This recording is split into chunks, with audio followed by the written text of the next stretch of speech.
C'est l'une des cliniques où les patients qui bénéficient de la nouvelle assurance dentaire fédérale pourront se faire soigner.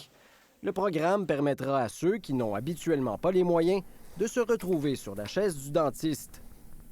Où ils ont enlevé la barrière financière pour une grande partie de la population à aller chercher leurs soins dentaires. Pour les gens moins fortunés, c'est très bon. Depuis l'ouverture des inscriptions en décembre dernier, 1 800 000 Canadiens ont adhéré à l'assurance dentaire fédérale. Les personnes âgées sont les premières à pouvoir en bénéficier. Ça va permettre à plusieurs personnes qui ne disposent pas d'assurance dentaire ou qui n'ont pas les moyens financiers suffisants d'avoir accès à des soins dentaires qui sont essentiels à leur santé. Fruit de l'alliance entre les libéraux et le NPD, la nouvelle assurance couvrira un vaste éventail de soins. Nettoyage, examen, radiographie, plombage, traitement de canal et prothèses, pour ne nommer que ceux-là. Un accès aux soins dentaires qui est quand même complet.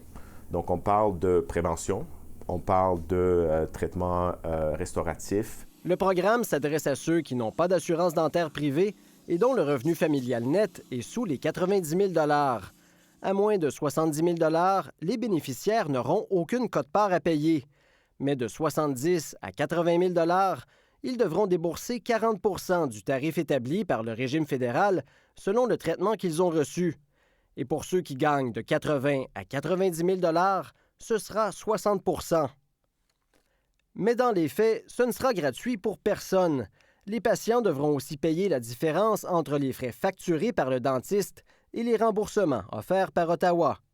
Les gens, peu importe leur niveau de couverture dans le programme, vont avoir à sortir leur portefeuille pour se rendre au tarif habituel du dentiste. La facture va être envoyée directement à Ottawa, puis c'est le gouvernement fédéral qui va payer la facture de votre dentiste. L'Ordre des dentistes du Québec déplore ce qu'il qualifie de désinformation de la part de certains politiciens. On a quand même eu des députés qui se sont présentés dans les maisons d'aînés, vraiment qui ont parlé à des populations qui sont vulnérables en leur faisant croire que les soins allaient être gratuits.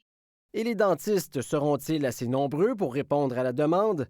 Au Québec, par exemple, à peine 15 % se sont inscrits pour offrir des soins dans le cadre du nouveau régime fédéral.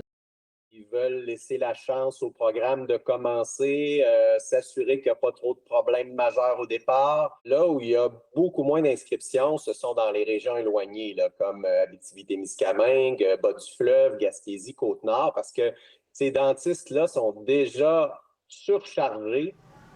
À partir de juillet, les dentistes qui ne participent pas au programme pourront tout de même accepter de traiter à la pièce des patients qui en sont bénéficiaires, ce qui devrait enlever un peu de pression. Je m'inquiète juste qu'on ne soit pas capable de fournir. On ne veut pas se retrouver un peu comme le modèle en médecine en ce moment, où les gens se plaignent que les listes d'attente sont trop longues. L'adhésion des dentistes et des autres professionnels sera essentielle à la réussite du nouveau programme. Jusqu'à 9 millions de Canadiens pourraient en bénéficier une fois son déploiement complété en 2025. Ici Olivier Bachand, Radio-Canada, Montréal.